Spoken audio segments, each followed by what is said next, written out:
Welcome to the Emerging Scholar Podcast, Season 1. We hope you enjoy this series of great conversations with leading medical researchers that's designed for graduate students, medical trainees, residents, and fellows to help you on your journey towards your first scientific project. Welcome, everyone, to Episode 3 of the Emerging Scholar Podcast. Today's podcast is focused on where to find the best evidence. And we are fortunate today to have Drs. Lorianne Linkins and Alfonso Iorio from McMaster University. The reason we invited them today is they co-lead a resource that I think all of you should be aware of and currently be using, in addition to your other resources like UpToDate. It's called Access, ACCE-SSS. This is a repository for the best clinical trial systematic review evidence at your fingertips, emailed to you. And they're going to talk to us about how they gather this evidence, how it's systematically reviewed and then delivered right to you so that you have the best evidence at your fingertips as you start on your journey for your first research project. Over to Drs. Iorio and Linkins. Welcome, everyone. It's my great pleasure to have two physician scientists from McMaster University, Drs. Alfonso Iorio and Dr. Lori Linkins, with us today to talk about an excellent resource that residents and trainees, I think, should be using as they're doing their scholarly work, but actually anytime they're trying to look at the evidence and look at science and interpret science in the right way. So before we get started, Dr. Linkins first and Dr. Iorio next. Do you want to introduce yourselves and tell us how you got here today? Thank you so much for inviting me. It's my pleasure. So I am a hematologist who specialized in thrombosis, so that's what I do in my clinical job. And actually, I got involved with HIRU, or the Health Information Research Unit, which actually provides this resource that we're talking about through meeting Dr. Iorio, who also works in the same clinical space as me. I have a background in some training with clinical epidemiology, as well as some exposure to education and research in the past. At the present moment, my key role with regards to this project is that I'm the knowledge translation platform lead for McMaster at HIRU. Alfonso Iorio, I'm an internist by training. I was trained in Italy. I moved to McMaster 12 years ago, and I moved to take on the enterprise that is behind Access and the PLUS database. I was working already from Italy to help selecting the papers that we will be talking to you in a second. I'm an internist by training. I'm a clinical epidemiologist by profession, and I've spent my last 25 years of career trying to shorten the time that research results ready for clinical practice are brought to the attention of practicing clinicians, which is, again, what Access and other resources we will mention will do. Excellent. So we'll put the links for McMaster Plus as well as the HIRU in the link here. But if you just go to the landing page for HIRU, it shows you sort of a step-by-step process for how you curate information. But could you maybe just introduce the McMaster Plus platform, either Lori or Alfonso, and tell us why was it designed, what was the history of it, and what can trainees look forward to if they engage with it? I can set maybe the scope, and then Lori can go quickly into the details. This is a process meant to surface among the many million publications that appear in the peer-reviewed literature every year, those that are ready for clinical practice, that are new, newsworthy, that are not repeating previous knowledge, and that are relevant for clinical practice. That's the goal. Then the process is a complex process, and I'll leave to Lori to give you some details. So in order to sort of make that cream rise to the top, when you're starting with all of those articles, we have a core set of journals that we're reading on a regular basis. Usually ranges around about 120 journals, but it can go up and down according to different needs. And those journals are coming in from PubMed. So every day there's articles being fed in that are being published, and clinicians know that you can't possibly keep up with all of that that's coming in. So our process involves bringing those articles in through filters that have been specifically validated to look for certain criteria, for example, diagnosis or prevention or treatment, and then passing it currently through machine learning, which is something that we've been developing rather actively over the last couple of years to reduce the amount of articles that have to be manually read. And then we do have a set of criteria that have been established predominantly by Dr. Brian Haynes and our expert readers who are generally masters or PhDs who also have many, many years of experience at this point in critically appraising the medical literature. We'll look at these individual articles and decide whether they pass our criteria or not. And on the website that you've mentioned, we do actually have the list of the criteria available if people are interested. And it basically helps to bring again to the top of that, that cream that you're interested in while filtering out the ones that maybe they sounded exciting when you looked at the title, but once you actually started digging in, you realized there were so many methodological flaws that you really couldn't rely on it. And if there's anything that's a good example of that, it would be COVID, right? So when COVID started, it flooded all of us with information. And unfortunately, most of it was inaccurate or sometimes downright misleading. So one of the things that Hiru did under Dr. Iorio's guidance was to set up something called COVID evidence alerts. So where we actually did applied our criteria to the data that was coming in the form of the articles that were being published. And so that's just an idea of how the process works. We have multiple automated steps, but we also key part of our process is we have real human beings who are very experienced in critical appraisal, looking at these articles and helping to decide which ones are the ones that should come to the attention of clinicians. And so that critical appraisal already happens and is, in my case, it gets emailed to me. Anything related to pediatrics, it pops up. Or anything related to COVID, it pops up. And not only does it say, we've filtered this through, we'll give it a ranking. And then actually physicians working in that space who are specialists have little comments underneath saying, okay, we reviewed this and this is what this article says. Excellent. Actually, that's exactly what we're aiming for. So if you're following those alerts, you're doing exactly what we want you to do because we know you're busy. We want you to spend your time on things that are valuable to you. And then, yes, what you're referring to are something we call the MORE ratings. And these are physicians and actually healthcare providers, actually, not just all physicians across the world who have signed up to generously rate these articles. And they're really just asked it on a Likert scale. Is it relevant and is it newsworthy? And they can add additional comments if they want to. They don't have to. It's a completely free, no bias involved service available, and they help us basically to give context to the audience or people looking at these articles within the discipline that these are their peers. I'm looking at a thrombosis article. These are my thrombosis peers who said, no, I disagree. I wouldn't apply this. I don't see how it's practical. And those comments actually can help shape your opinion on whether this is something that you should be, genuinely paying a lot of attention to or maybe not so much. And it's delivered to you in your email almost every week, which is unbelievable to me. So maybe we could just go through that process just briefly. So 120 journals. Which are those journals? Why did you choose them?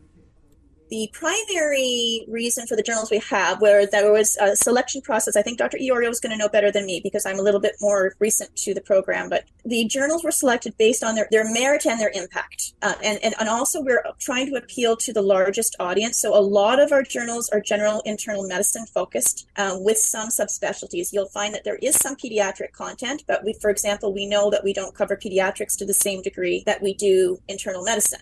I'm going to just let Dr. Iorio jump in there. He probably has more context for you.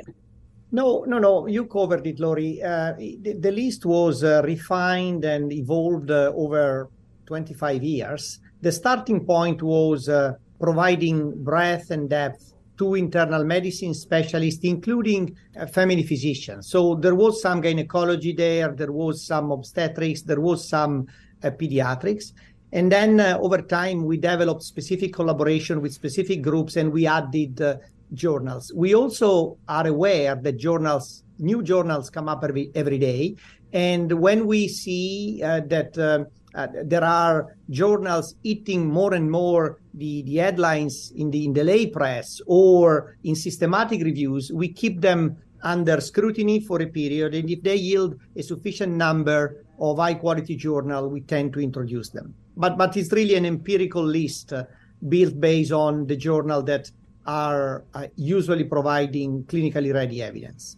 So that's step number one. So you're already getting a nice filter. So you're making sure that you have journals that have a certain level of criteria for what they accept.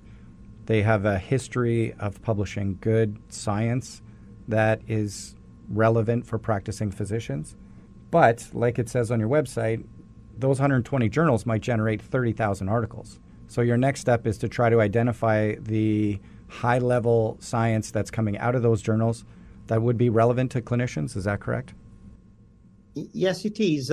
And this is essentially the steps, the critical appraisal step that Lori was describing before, plus the fact that we attempt to attach to each article which discipline they are relevant to. So we say this is likely relevant for an emergentist, for a pediatrician, for a surgeon. And then when we ask practicing healthcare professional to tell us, is this really worth the attention of your peers, we send them to those in the discipline we think the article is relevant to. One of the messages we get back sometimes is, no, this is not for me.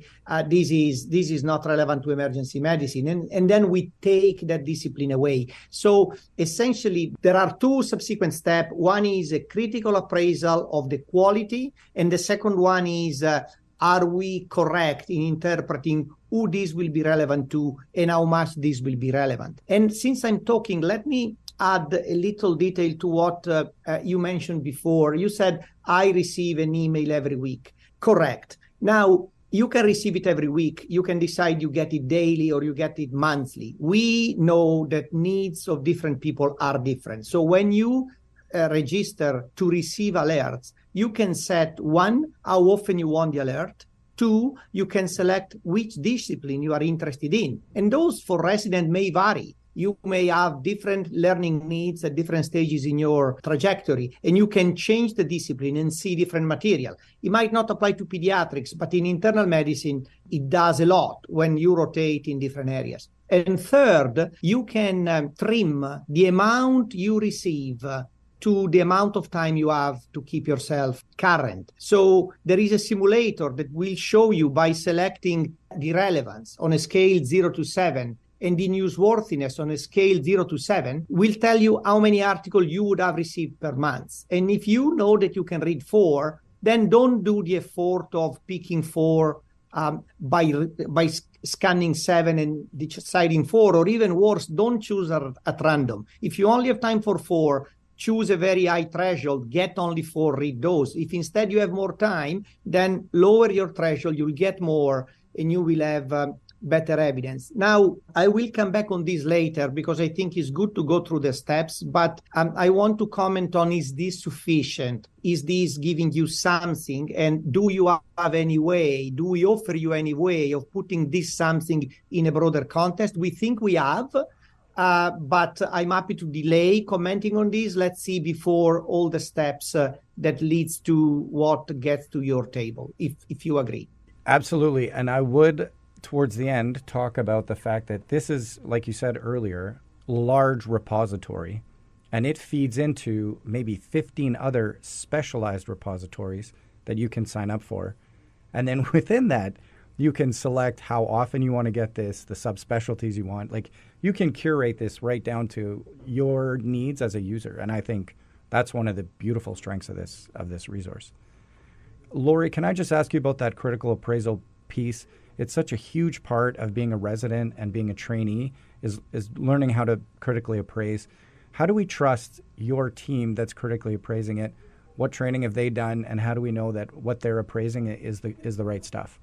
Well, those are all excellent questions. So I'm hoping that at least some of your residents will be familiar with Dr. Brian Haynes, who is considered to be internationally one of the leaders in developing evidence-based medicine. And basically, the criteria were developed over time and honed by him and his group, and down to the level where we are using them now. The people that are actually applying, so basically we have a set of rules. It's actually a rather long set of rules. The shortened version is actually available to anybody who's interested in looking at it. So if you're a resident and you're thinking, you know what, I've got this article on diagnosis in front of me, and what should I look at for Journal Club? What do I use to decide whether or not this is actually a good article for me or not? You can use some of our criteria. It's very easy for example, some of them will be for diagnosis. Is there a reference standard that's been used would be an example.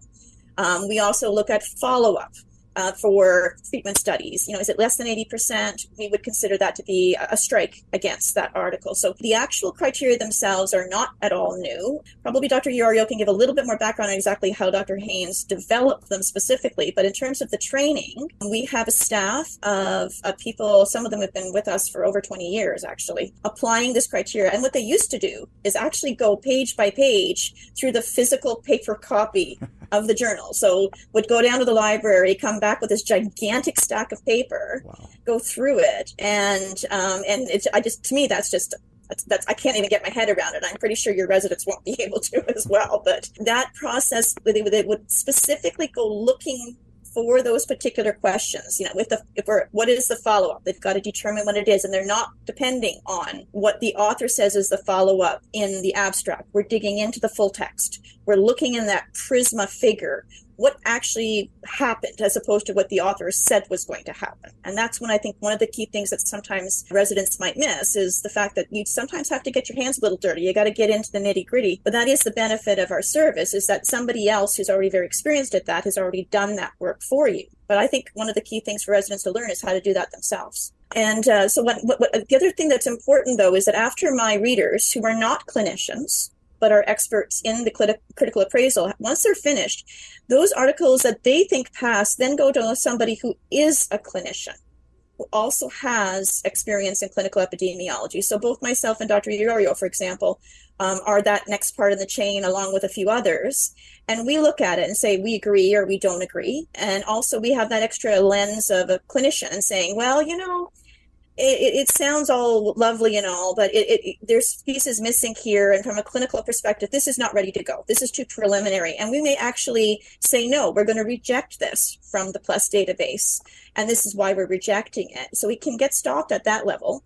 And also, as Dr. Iorio said, we're looking at it in terms of, is this really of interest? Like, for example, an article where it's a surgical article talking about different surgical techniques. Is that really going to be of interest to a family physician? I would say no, right? Again, you're trying to focus on that time of that particular individual, whereas my critical appraisers may not necessarily know. It's something that the clinician should know. And then we also have another level after that, which would be an editor. So if there's discrepancy, particularly regarding methodology, we sometimes have a very large, very active group discussion about how to come to consensus. And then, of course, the more process, which you've already mentioned, which is the international raters. Right. The other thing I really like, you talked about the prisma figure. Can you maybe explain the prisma figure?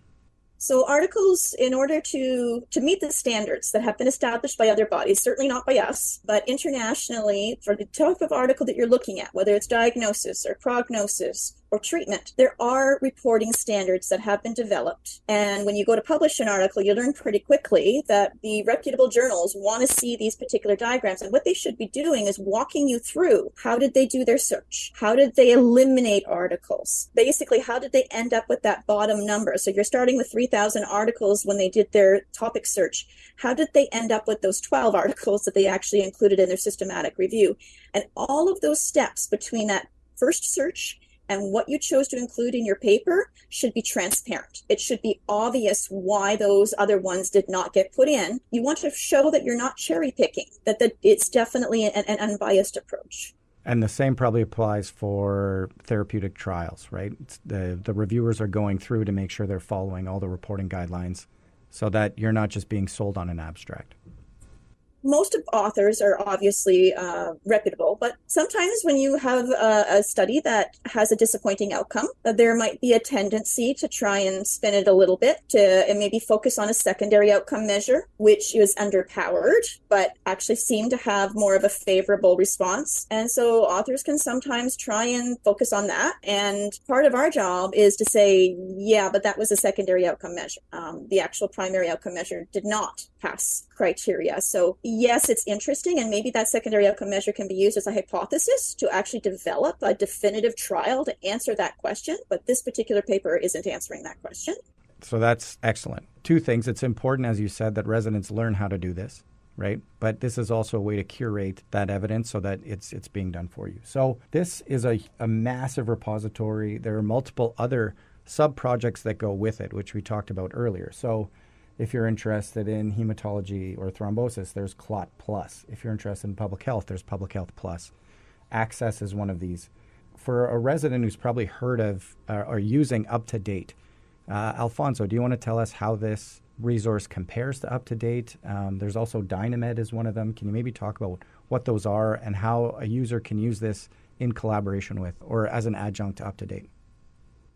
Yes, thank you for the question. I think it's really important to help people make best use of any resources to know how they can, match and patch together. So the McMaster Plus More database is a collection of high quality research articles and is what you have heard and is very timely. Our time to inclusion in the database, time to alerting is usually 14 days from the publication date is in your mailbox or is available for you to search. But it's a very limited, non-structured database. It's rich, it has discipline, you can search it by disease, but is a non-structured content, is not a textbook. So the best way I can think of it is a good way to keep yourself up to date, is a best way to keep yourself abreast of novelties.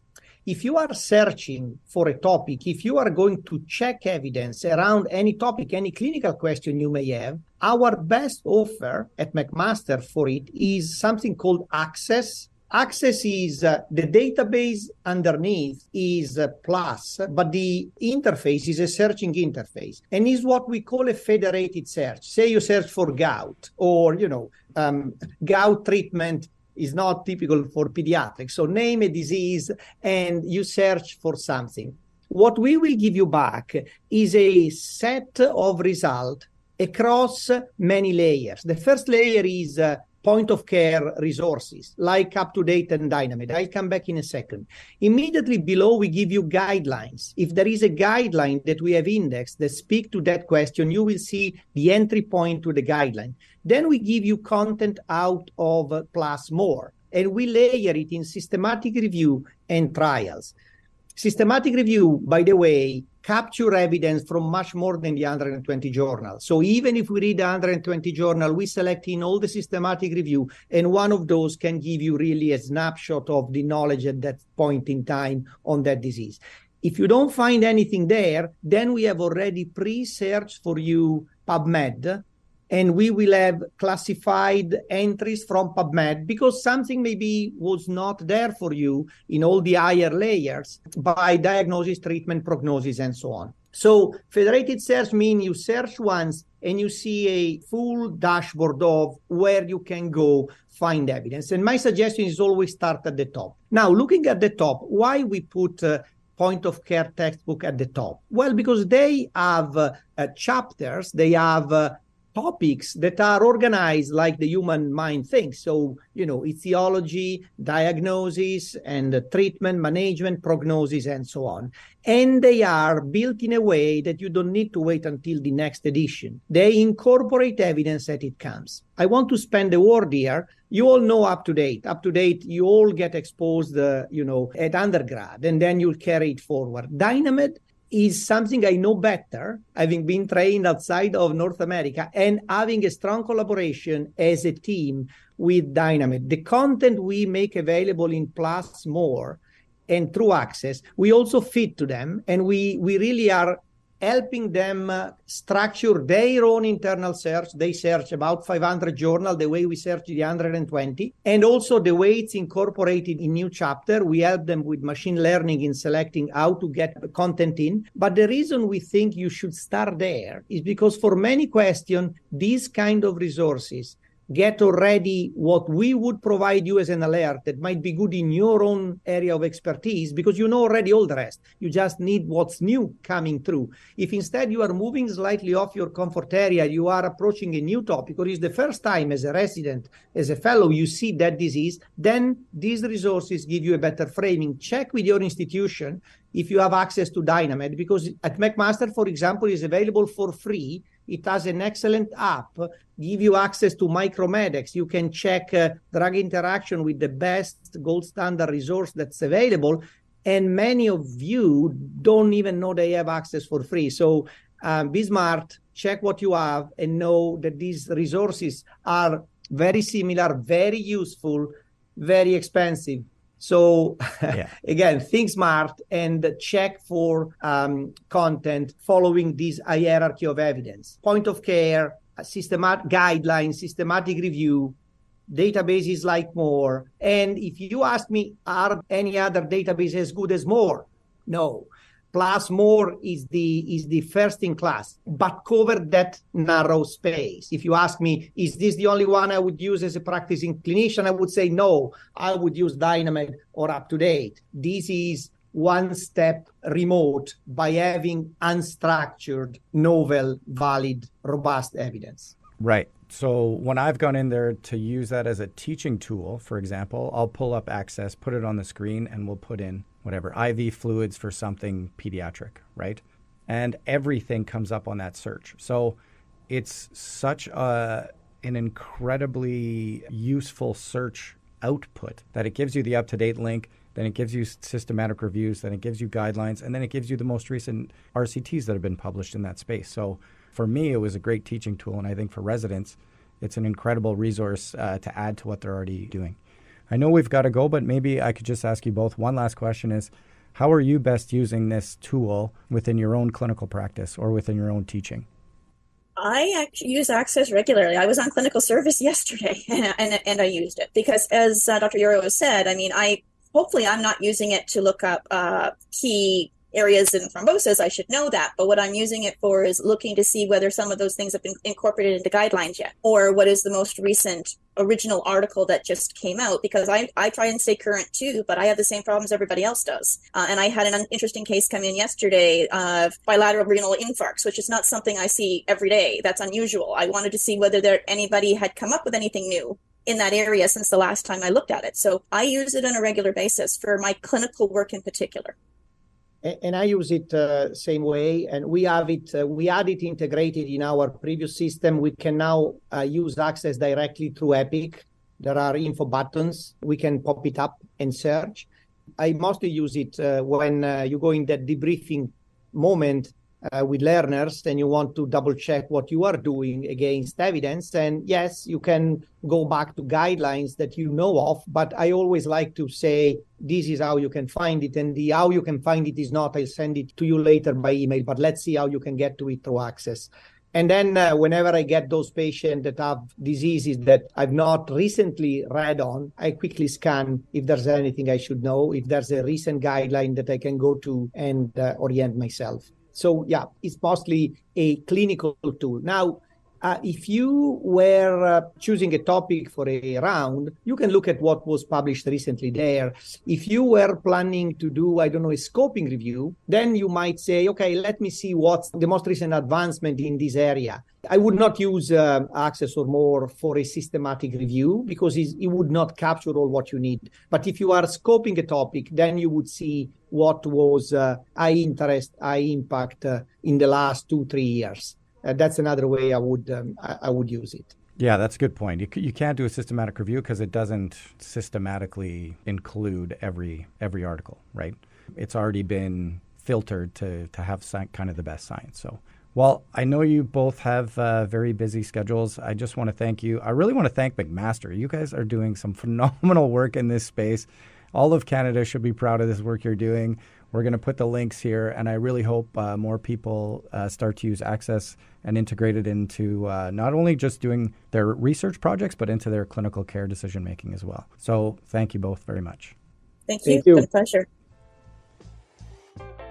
That was our conversation with Drs. Lorianne Linkins and Alfonso Iorio on where to find the best evidence. Be sure to check out their website at access.org and join us next week for episode 4, where Dr. Lucy D'Agostino-McGowan will tell us about the design principles for data analysis to make sure your data is clean and ready to go when it's time to analyze it. Thanks for listening. The Emerging Scholar podcast was recorded in the UMFM studios located at the University of Manitoba in Winnipeg, Manitoba, Canada. This is Treaty 1 territory, the original homeland of the Anishinaabe, the Innu, and on the national homeland of the Red River Métis. Manitoba is also homeland to the Anishinaabe, the Dakota Iote, and the Dene peoples. We acknowledge that our water is sourced from Shoal Lake 40 First Nation. As a settler scientist working in health research, I acknowledge TRC Call to Action number 18, that health inequities between Indigenous and non-Indigenous people are the direct result of colonization. Winnipeg is the Center for Reconciliation in Canada, and where we are speaking from today is at the crossroads of Canada's history and Canada's future. We are 3 kilometers away from one of the most sacred meeting grounds for Indigenous people on the plains and within Turtle Island. We are also several kilometers away from one of the last residential schools in the province. We are working collectively on reconciliation with youth, elders, and community leaders to heal from the trauma of colonization, past and present, honor the original treaties, and create a Canada that addresses and eliminates the inequities and injustices of the past and present to create a future for Indigenous children to live and thrive. On behalf of the team at the Emerging Scholar podcast, we want to thank Osani Balkaran for the great production for our opening and closing themes.